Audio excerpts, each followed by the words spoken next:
जय हिंद दोस्तों, स्वागत है आप सभी का अपने YouTube channel practice with Ravi में। जैसा कि हम लोग पढ़ रहे थे, आपका रेलवे का नोट्स पढ़ रहे थे, जिसमें हम क्या पढ़ रहे थे, मध्यकालीन भारत के बारे में पढ़ रहे थे, ठीक, इतिहास के बारे में पढ़ रहे थे, जिसमें हमने कहाँ तक पढ़ा था, अलाउद्दीन खिलजी तक कल पढ़ चुके थे, ठीक। तो आज हम कहाँ से पढ़ेंगे, तो आज हम लोग पढ़ने वाले हैं भू राजस्व सुधार से पढ़ने वाले हैं, ठीक। यहाँ से आज हम पढ़ेंगे क्योंकि इससे पहले यहाँ तक हमने पढ़ लिया, ठीक। तो यदि आप लोग चैनल पर पहली बार आएँ तो प्लीज़ चैनल को सब्सक्राइब कर लीजिएगा, और आपने वीडियो नहीं देखा है तो उसको भी देख लीजिएगा, ठीक। तो चलिए स्टार्ट करते हैं आज से। यहाँ से चलिए देखेंगे। अलाउद्दीन ने समस्त भूमि अनुदानों को वापस ले लिया। इन सभी भूमियों को खालिसा के रूप में तब्दील कर दिया। सिर्फ योग्य व्यक्तियों के पास जमीन छोड़ी गई। दूसरा है पॉइंट, उसने दोआब क्षेत्र में भूमि की पैमाइश माप कराई। भूमि की प्रत्येक इकाई पर कर निश्चित किया गया। इसके लिए वफा ए बिस्वा शब्द का प्रयोग किया जाता है। यहाँ वफा का मतलब उपज से है तथा बिस्वा का मतलब बीघे के 20वें भाग से है। इस पद्धति को बढ़ने के मसाहत नाम दिया। नेक्स्ट पॉइंट, भूमि की माप कराने वाला प्रथम मुस्लिम शासक था। भूमि की माप कराने वाला प्रथम मुस्लिम शासक कौन था, तो क्या बताएंगे, इसका राइट आंसर क्या हो जाएगा आपके पास, अलाउद्दीन खिलजी हो जाएगा। उसने भू राजस्व के क्षेत्र में मध्यस्थों का अंत कर दिया। नेक्स्ट पॉइंट देखते हैं यहाँ पे।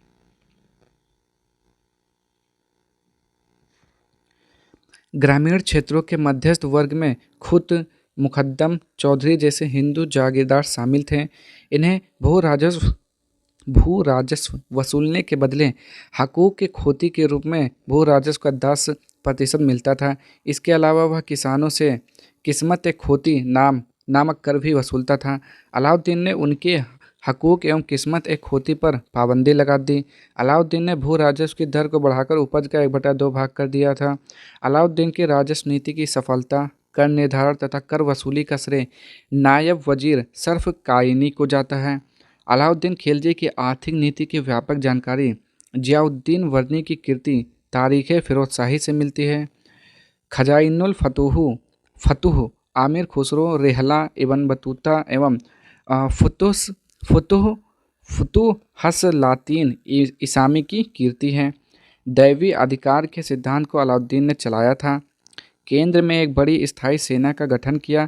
बर्नी के अनुसार उसके कुल सैनिकों की संख्या 3 लाख थी, जबकि फरिश्ता के अनुसार उसके घुड़सवार सैनिकों की संख्या 4,75,000 थी।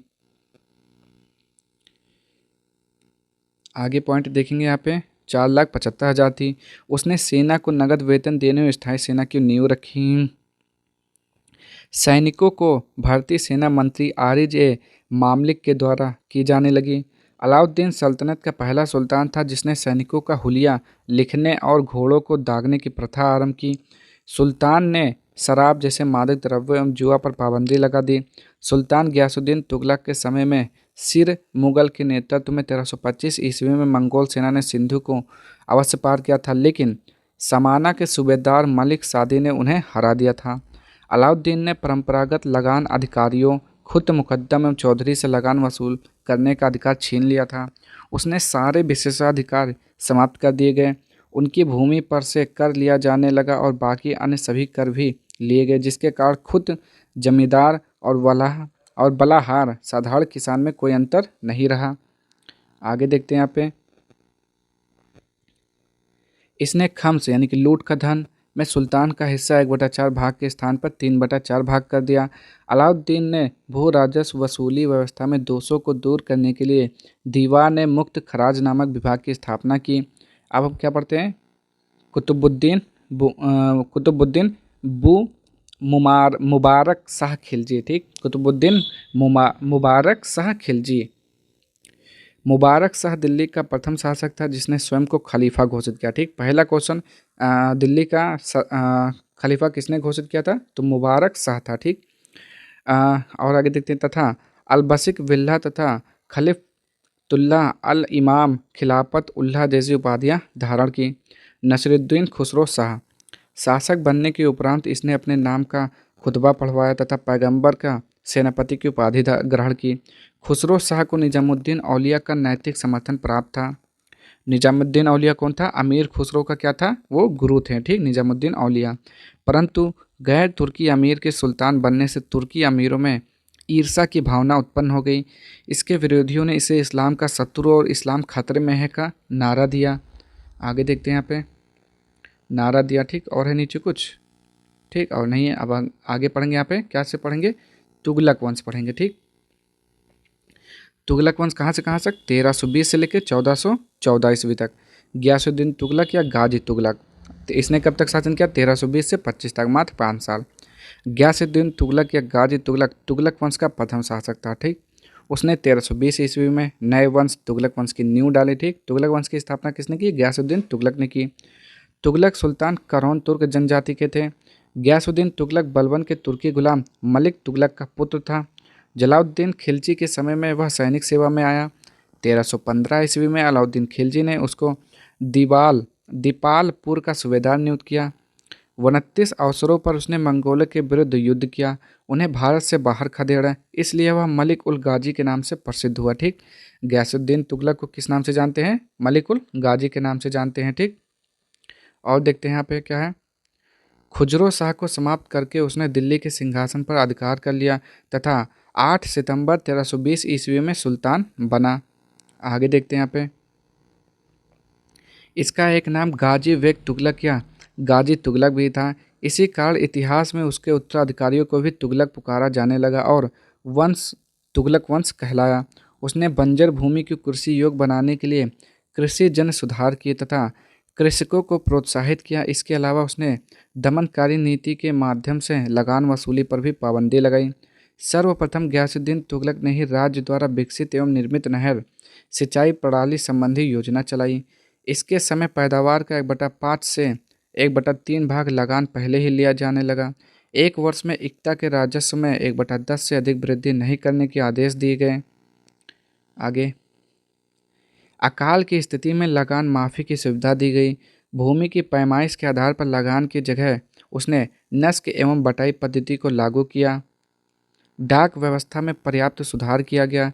राजस्व वसूली में सरकारी कर्मचारियों को हिस्सा न देकर मुफ्त जागीरें दी गईं। अलाउद्दीन के समय की कठोर दंड व्यवस्था समाप्त कर दी गई, परंतु कर न देने वाले, सरकारी धन की बेईमानी करने वालों और चोरों को कठोर दंड दिए गए। आगे देखते हैं यहाँ पे, बर्नी के अनुसार तुगलक शाह के न्याय से भेड़िए को भी इस बात का साहस नहीं होता था कि वह किसी भेड़ की ओर देखे। गयासुद्दीन ने अलाउद्दीन के समय में लिए गए अमीरों की भूमि को पुनः लौटा दिया।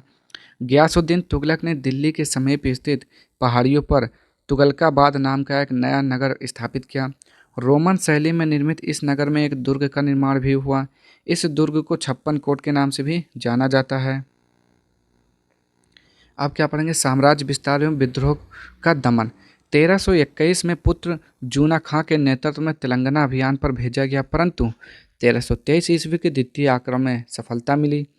1324-25 में बंगाल अभियान से वापसी पर तिरहुत विजय की गई। तत्कालीन शासक हरसिंह देव ने नेपाल में शरण ली, यानी कि नेपाल में भाग गया था।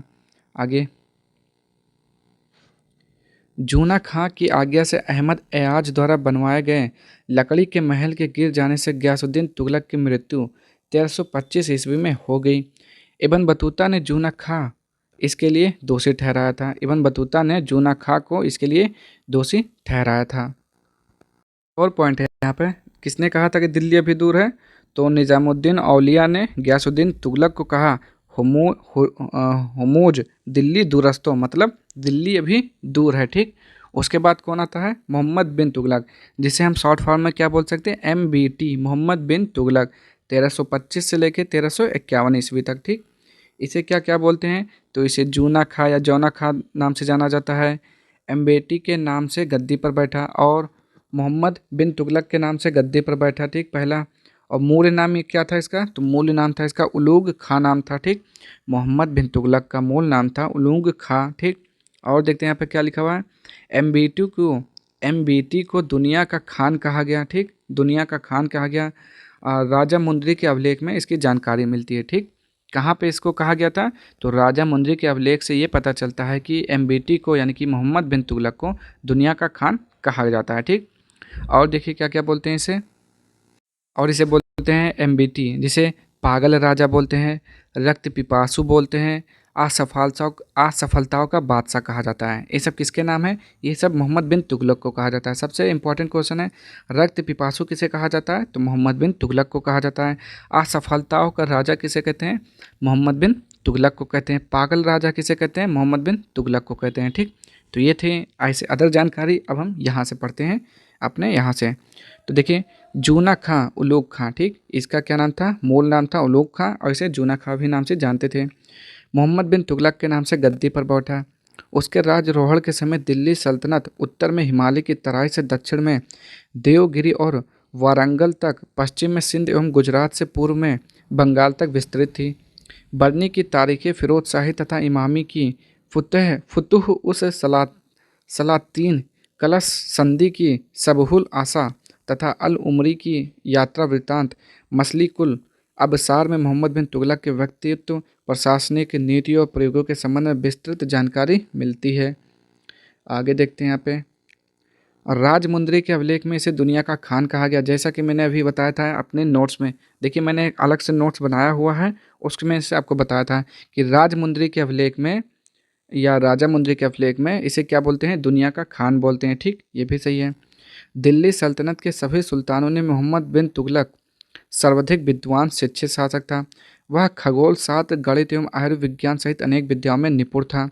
मोहम्मद बिन तुगलक को अपनी सनक भरी योजनाओं, क्रूर हत्कृत्यों एवं दूसरों के सुख दुख प्रति उपेक्षा रखने के कारण स्वप्नशील, पागल एवं रक्त पिपासु कहा गया। ठीक, मैंने बताया ना, इसे क्या बोलते हैं? पागल राजा बोला जाता है, असफलताओं का राजा बोलते हैं, रक्त पिपासु कहते हैं। ठीक, इब्न बतूता ने किताब उल रहला नामक अपनी पुस्तक में अपनी यात्रा का विवरण प्रस्तुत किया। सल्तनत काल की डाक व्यवस्था का विस्तृत विवरण हमें इब्न बतूता के यात्रा वृत्तांत द्वारा प्राप्त होता है। ठीक, आपसे पूछेगा इब्न बतूता की पुस्तक का क्या नाम है? तो किताब उल रहला। दक्षिण भारत में उसने 5 प्रांत संगठित किए: देवगिरी, तेलंगाना, माबर, द्वार समुद्र एवं कंपीली। आगे देखते हैं, मोहम्मद बिन तुगलक का राजस्व सिद्धांत दैवी सिद्धांत की भांति था। उसने अपने सिक्कों पर उल सुल्तान जिल्ले इलाही सुल्तान यानी कि ईश्वर की छाया अंकित करवाया। मोहम्मद बिन तुगलक के प्रयोगों में सबसे महत्वपूर्ण था राजधानी दिल्ली से दौलताबाद ले जाना। इब्न बतूता के अनुसार सुल्तान को दिल्ली के नागरिक असम्मानपूर्वक पत्र लिखते थे, इसलिए उन्हें दंड देने के लिए उसने देवगिरी को राजधानी बनाने का निर्णय लिया, परंतु जनता को इससे अपार कष्ट उठाना पड़ा। इससे बसी बसाई दिल्ली उजड़ गई। पुनः 1335 ईस्वी में जनता के इच्छानुसार दिल्ली वापस जाने की आज्ञा दे दी। मोहम्मद बिन तुगलक प्रथम सुल्तान था जिसने उत्तर भारत एवं दक्षिण भारत को राजनीतिक एवं सांस्कृतिक रूप से एकता के सूत्र में बांधने की कोशिश की। ये इंपॉर्टेंट पॉइंट है, याद रखेंगे आप लोग, नोट कर लेंगे इसको। दोआब की उर्वरता को देखते हुए मोहम्मद बिन तुगलक ने दोआब में कर वृद्धि की। फरिश्ता के अनुसार कर में 3 या 4 गुना वृद्धि की गई। उसी वर्ष वहां अकाल पड़ गया और योजना असफल रही। उसने सूबों में आय व्यय का हिसाब रखने के लिए रजिस्टर तैयार करवाया। ठीक, क्या करवाया? रजिस्टर तैयार करवाया। मोहम्मद बिन तुगलक ने कृषि की उन्नति के लिए एक नवीन विभाग दीवाने कोही की स्थापना की एवं एक नए मंत्री अमीर कोही की नियुक्ति की। आगे देखते हैं यहाँ पे, कृषकों को कृषि विस्तार एवं नलकूप निर्माण के लिए ऋण प्रदान किया, जिसे सौधार या सोंधर कहा। इस ऋण को ही मुगल काल में तकाबी कहा गया। भूमि पर कृषि सुधार किए गए और फसल चक्र के अनुरूप हेर फेर के साथ विभिन्न फसलों की खेती की गई। डॉक्टर के आर निजामी के अनुसार सुल्तान कुतुबुद्दीन ऐबक मुबारक खिलजी ने देवगिरी का नाम कुतुबाबाद रखा तथा मोहम्मद तुगलक ने दौलताबाद रखा। उसके द्वारा जारी स्वर्ण सिक्कों को इब्न बतूता द्वारा दिनार की संज्ञा दी गई। उसने खुरासान एवं इराक विजय की योजना बनाई। 3,70,000 सैनिकों की सेना बनाई। 1 वर्ष का अग्रिम वेतन दिया गया, यानी कि अग्रिम वेतन का मतलब उन्हें 3,70,000 सैनिकों को क्या हुआ? उन्हें एडवांस दिया, यानी कि इस समय आप लोग जानते हैं ना एडवांस क्या होता है। एडवांस उसे भुगतान दिया। आगे देखेंगे यहाँ पे, एडवांस दिया, परंतु इसे कार्य रूप में परिपूर्ण नहीं किया जा सका। इससे भारी आर्थिक क्षति हुई। 1337-38 में कराचिल सल्तनत और चीन साम्राज्य के बीच का क्षेत्र जो होता है उसे कराचिल बोलते हैं। अभियान खुसरो मलिक के नेतृत्व में किया जो असफल साबित हुआ। मोहम्मद तुगलक के समय दिल्ली सल्तनत का सर्वाधिक विस्तार हुआ। युद्ध के परिप्रेक्ष्य से मोहम्मद तुगलक एक प्रभावी शासक रहा, जिसने 1326 से लेकर 1347 ईस्वी तक कई युद्ध किए, जिसमें 1327 से ईस्वी में उच्च सिंध, मुल्तान एवं 1328 में मंगोलों को हराया। ठीक, मंगोलों को हराया। आगे देखते हैं यहाँ पे, मंगोलों को हराया।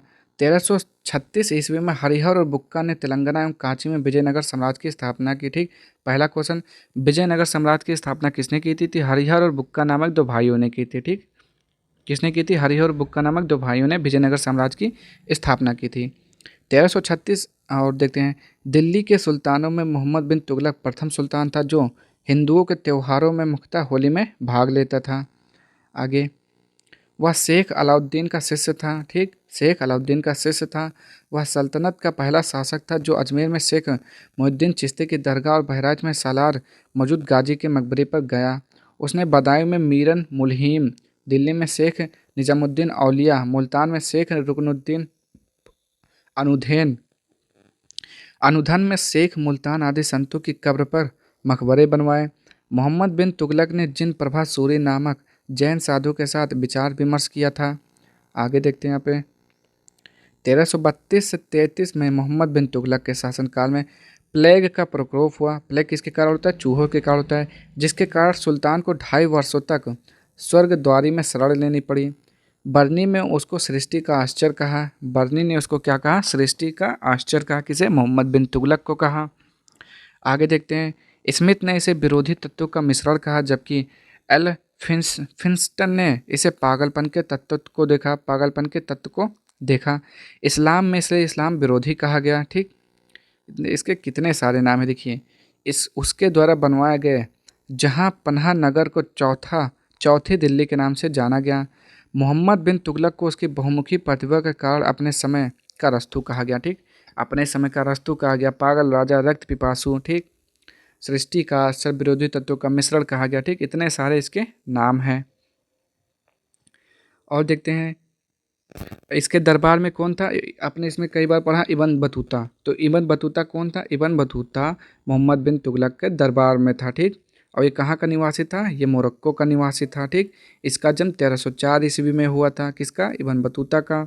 24 फरवरी 1304 ईस्वी में इब्न बतूता का जन्म हुआ था। मोरक्को का निवासी था। ठीक, और देखते हैं यहाँ पे, और भारत कब आया था? भारत आया था 1333 में। दिल्ली का प्रधान काजी नियुक्त हुआ था। मोहम्मद बिन तुगलक ने क्या किया था? दिल्ली का प्रधान काजी नियुक्त किया था इसे। ठीक, और 1342 ईस्वी में मोहम्मद बिन तुगलक द्वारा अपना राजदूत बनाकर चीन भेजा गया। तो मोहम्मद बिन तुगलक ने इसे कहाँ भेजा था? 1342 में चीन में भेजा था। किसे भेजा था? इब्न बतूता को भेजा था। और इसकी पुस्तक को आपने तो पढ़ा था, क्या नाम था? और रिहाल, एक बार देखते हैं, किताब उल रहला। इसकी पुस्तक का क्या नाम था? किताब उल रहला नाम था। ठीक, तो ये सारे इंपॉर्टेंट हो गए। और देखते हैं,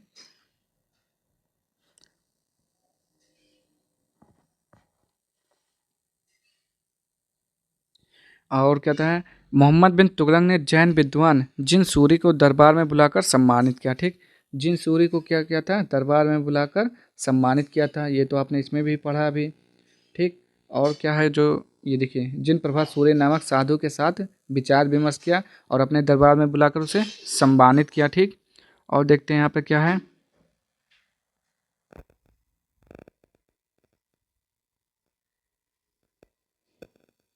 चलिए, इसमें इतना ही है। और देखते हैं इसकी मृत्यु कब हुई थी। मोहम्मद बिन तुगलक की मृत्यु इसमें लिखा हुआ है?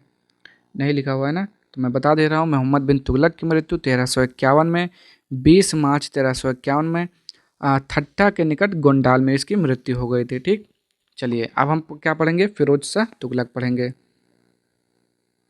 फिरोज शाह तुगलक कब से कब तक? 1351 से 1388 ईस्वी तक। ठीक, तो सबसे पहले कुछ पढ़ लेते हैं इसके बारे में। तो देखते हैं, पहले हम अपने नोट्स पढ़ाते हैं। देखिए, फिरोज शाह तुगलक के पिता का क्या नाम था? फिरोज शाह तुगलक के पिता का नाम था रजब, जो कि मोहम्मद बिन तुगलक का चचेरा भाई एवं सिपह सलाहकार था। ठीक, इनके पिता कौन थे? मोहम्मद बिन तुगलक के चचेरे भाई थे, जिनका नाम था रजब। और उनकी माता का नाम था बीबी मेला। ठीक, क्या नाम था? बीबी मेला नाम था इनकी माता का नाम। और क्या हुआ था इसमें? कहते हैं इसके बारे में यहाँ से।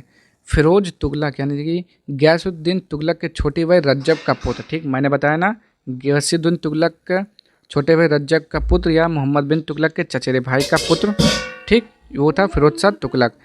का राज्याभिषेक ठट्ठा के नज़दीक 20 मार्च 1351 को हुआ था, ठीक। जब ठट्ठा के नज़दीक वहाँ पे मृत्यु हुई थी मोहम्मद बिन तुगलक की, उसके बाद इनका राज्याभिषेक हुआ।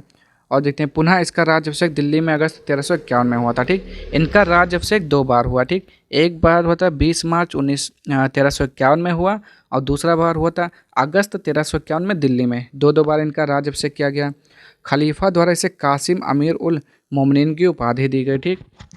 कासिम अमीर उल मोमिनीन की उपाधि दी गई।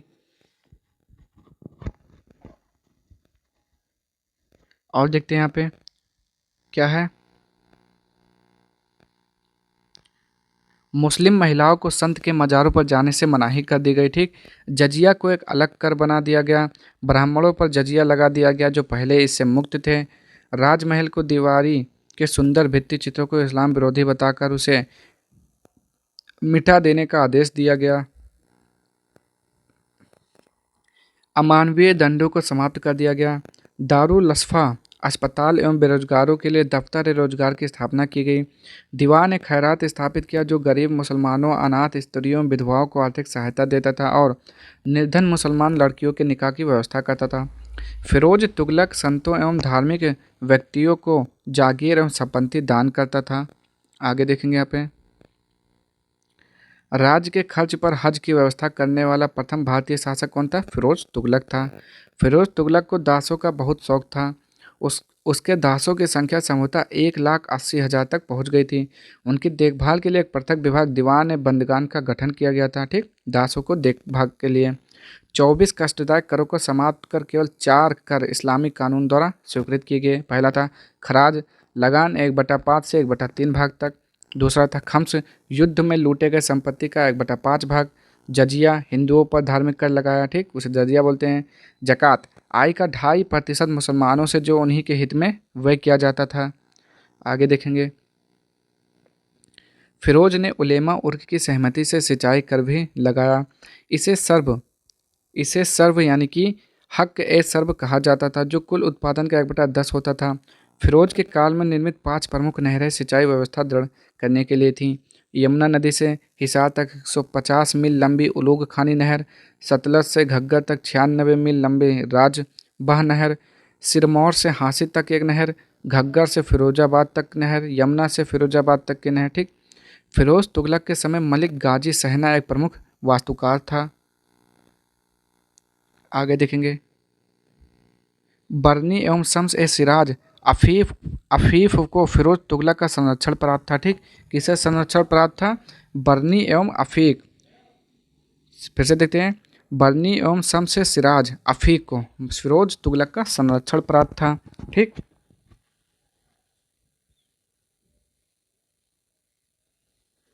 आगे देखते हैं यहाँ पे। उसने 13 मदरसे स्थापित किए जिनमें से कुछ श्रेष्ठ स्तर के विद्यालय थे। उसने बहुत सारे संस्कृत ग्रंथों का फारसी में अनुवाद कराया। उनमें से एक दर्शन एवं नक्षत्र विज्ञान से संबंधित पुस्तक थी जिसका नाम दलाइल फिरोज शाही रखा। सल्तनत काल में सर्वप्रथम फिरोज शाह तुगलक ने ही लोक निर्माण विभाग की स्थापना की थी। कहा जाता है कि फिरोज ने 300 नवीन नगरों का निर्माण करवाया, ठीक। कितने नगरों को बसाया था? इसने 300 नगरों की स्थापना की थी, ठीक। और जो सबसे प्रिय नगर था इसका कौन सा था? वो था फिरोजाबाद था, ठीक, फिरोजाबाद था। और जौनपुर था, हिसार था, फतेहाबाद था, फिरोजपुर था, ठीक। और जौनपुर था मोहम्मद बिन तुगलक की याद में उसका निर्माण करवाया था। देखते हैं। उसके द्वारा बसाए गए नगरों में फतेहाबाद, हिसार, फिरोजपुर, जौनपुर और फिरोजाबाद प्रमुख थे, ठीक। और सबसे जो उसका प्रिय था वो फिरोजाबाद था, ठीक। आगे देखते हैं। फरिश्ता के अनुसार फिरोज ने 40 मस्जिदें, 30 विद्यालय, 20 महल, 100 सराय, 200 नगर, 100 अस्पताल, 5 मकबरे, 100 सार्वजनिक स्नानगृह, 10 स्तंभ और 150 पुल का निर्माण करवाया था, ठीक। आगे देखते हैं। अपने बंगाल अभियान के दौरान उसने एकदला का नया नाम आज़ादपुर तथा पंडुआ का नया नाम फिरोजाबाद रखा। प्रत्येक भवन की योजना को उसके व्यय अनुमान के साथ दीवान विजारत के सम्मुख रखा जाता था, तभी उस पर धन स्वीकार किया जाता था। इसके शासनकाल में खिरजाबाद, टोपरा गांव एवं मेरठ के अशोक के 2 स्तंभों को लाकर दिल्ली में स्थापित किया गया। ठीक, इसने सैन्य पदों को वंशानुगत बना दिया। ठीक, सैन्य पदों को वंशानुगत बना दिया। इसने चांदी एवं तांबे के मिश्रण से निर्मित सिक्के भारी संख्या में जारी करवाए, जिसे अद्धा एवं विख कहा जाता था। फिरोज तुगलक ने दिल्ली में फिरोज शाह कोटला दुर्ग का निर्माण करवाया। इसने अपनी आत्मकथा फुतूहात ए फिरोज शाही की रचना की और फिरोज तुगलक की मृत्यु सितंबर 1388 ईस्वी में हो गई थी। ठीक, तुगलक वंश का अंतिम शासक नसीरुद्दीन महमूद तुगलक था। इसका शासन दिल्ली से पालम तक ही रह गया था। तैमूर लंग ने इसी के शासनकाल में दिल्ली पर आक्रमण किया। ठीक, तैमूर लंग ने कब आक्रमण किया था? तो नसीरुद्दीन महमूद तुगलक के शासनकाल के समय। इसी के समय में फिरोज के एक अन्य पुत्र नुसरत शाह ने नसीरुद्दीन को चुनौती दी और फिरोजाबाद का शासक बना। ठीक, आगे देखते हैं यहाँ पे 1412 ईस्वी में नसीरुद्दीन महमूद की मृत्यु के साथ ही तुगलक वंश का अंत हो गया और 1413 में ईस्वी में सरदारों ने दौलत खां को दिल्ली का सुल्तान चुना, परंतु उसे खिलजी खां ने पराजित कर दिया था। जो आपने पढ़ा था तैमूर लंग ने आक्रमण किया था ना, तो तैमूर लंग कौन था? वो था मंगोल आक्रमणकारी था। ठीक, कौन था? तैमूर लंग जो था वो एक मंगोल आक्रमणकारी था। अभी आपने इसी में कहीं पे पढ़ा, यहाँ पे पढ़ा भाई, देखिए यहाँ पे तैमूर लंग कौन था? तैमूर लंग था मंगोल आक्रमणकारी। अब आगे बढ़ते हैं यहाँ पे, चलिए अब यहाँ से पढ़ेंगे तैमूर का आक्रमण से। तैमूर 1398 ईस्वी में दिल्ली के निकट पहुंच गया। 19 मार्च 1399 ईस्वी को उसने सिंधु नदी को पार किया और समरकंद वापस चला गया। जाने से पहले उसने खिलजी खां को मुल्तान, लाहौर और दीपालपुर का सूबेदार नियुक्त किया। अंत में वह दिल्ली को प्राप्त करने में सफल हुआ। तैमूर का आक्रमण मारकाट, लूटमार, भुखमरी, तुगलक वंश के पतन और दिल्ली सल्तनत की प्रतिष्ठा के नष्ट होने का कारण बना। ठीक, ये था तैमूर के आक्रमण से संबंधित। ठीक, अब हम क्या पढ़ेंगे यहाँ पे? सैयद वंश के बारे में पढ़ेंगे।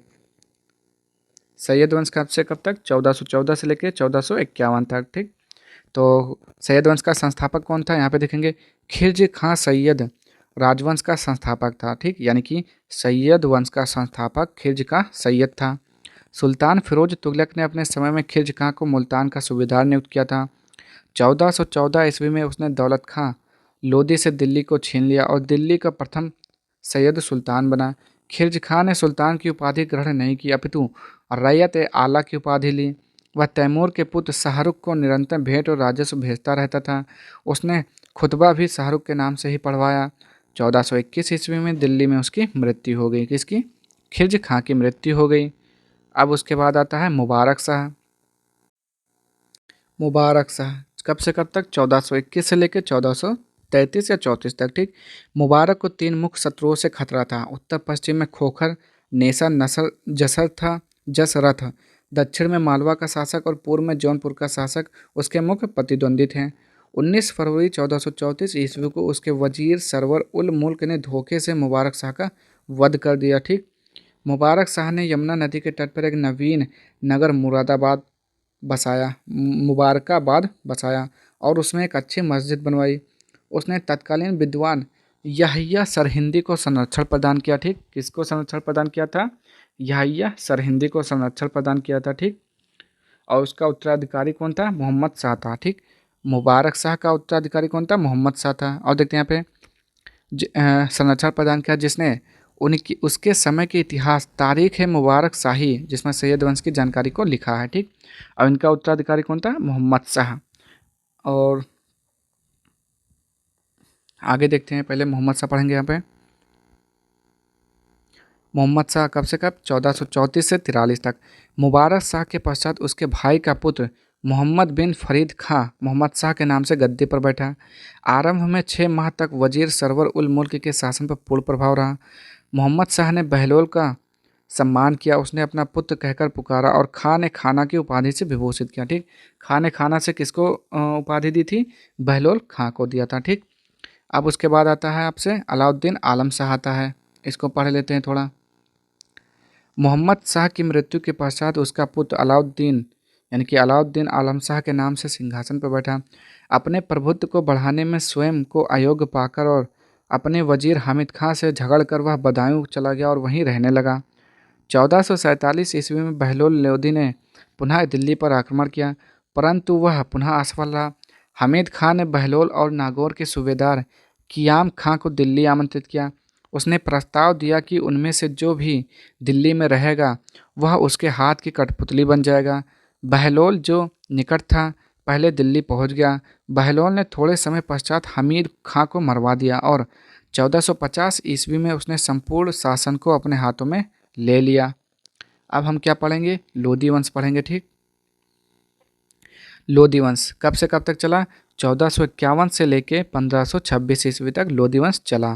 तो सबसे पहले पढ़ेंगे हम बहलोल लोदी। ठीक, तो लोदी वंश का स्थापना बहलोल लोदी ने 1451 में की थी। ठीक, पहला क्वेश्चन पूछेगा कि लोदी वंश का संस्थापक कौन था? तो बहलोल लोदी था। ठीक, और एक क्वेश्चन और पूछता है कि यह क्या, हाँ यहाँ पे लिखा हुआ है, यह दिल्ली सल्तनत का प्रथम अफगान वंश था। ठीक, यानी कि दिल्ली सल्तनत में अफगान राज का संस्थापक कौन था? तो बहलोल लोदी था। वह अफगानों का एक महत्वपूर्ण शाखा साहू खेल से संबंधित था। 19 अप्रैल 1451 ईस्वी को वह बहलोल शाह गाजी के नाम से दिल्ली के सिंहासन पर बैठा, अपने नाम का खुतबा पढ़वाया। ठीक, तो किस नाम से? गाजी के नाम से, यानी कि उपाधि धारण की। ठीक, और देखते हैं इसमें क्या क्या है। खुतबा पढ़वाया। बहलोल ने जौनपुर राज्य को जीतने में सफलता प्राप्त की। उसने महमूद शाह को पराजित किया। बहलोल लोदी ने हिंदुओं के प्रति धार्मिक कट्टरता का व्यवहार नहीं किया। उसके दरबार में कई प्रतिष्ठित हिंदू सरदार थे। राय कर्ण सिंह, राय प्रताप सिंह, राय नरसिंह, राय त्रिलोकचंद और राय दादू। आगे देखते हैं यहाँ पे। उसने बहलोल सिक्का चलवाया। ठीक, किसने चलवाया था? तो बहलोल सिक्के किसने चलवाए? तो लोदी वंश के संस्थापक बहलोल लोदी ने बहलोल सिक्के चलवाए थे। ठीक, और बहलोल लोदी ने अपने सरदारों सामंतों को मकसद अली कहा। ठीक, क्या कहा था? मकसद अली कहा। देखते हैं यहाँ पे, वह अपने सरदार को मकसद अली कहकर पुकारता था। वह अपने सरदार के खड़े रहने पर स्वयं भी खड़ा रहता था। बहलोल लोदी ने अपनी मृत्यु के पहले ही अपने तीसरे पुत्र निजाम खां को अपना उत्तराधिकारी नियुक्त कर दिया था, किंतु कुछ सरदारों ने इसका विरोध किया, जिसका मुख्य कारण यह था कि निजाम खां की मां जयबंद एक सोनार की पुत्री थी। बहलोल का अंतिम आक्रमण ग्वालियर पर हुआ। ग्वालियर के राजा मान सिंह ने उसे 80 लाख टका दिए। ग्वालियर के वापस आते हुए मार्ग में बहलोल बीमार पड़ गया और जुलाई 1489 ईस्वी के मध्य में उसकी मृत्यु हो गई। ठीक, अब आगे क्या है? उसके बाद सिकंदर लोदी है। सिकंदर लोदी कौन था? बहलोल लोदी का पुत्र था। ठीक, बहलोल लोदी का पुत्र कौन था? सिकंदर लोदी। आगे देखते हैं यहाँ पे।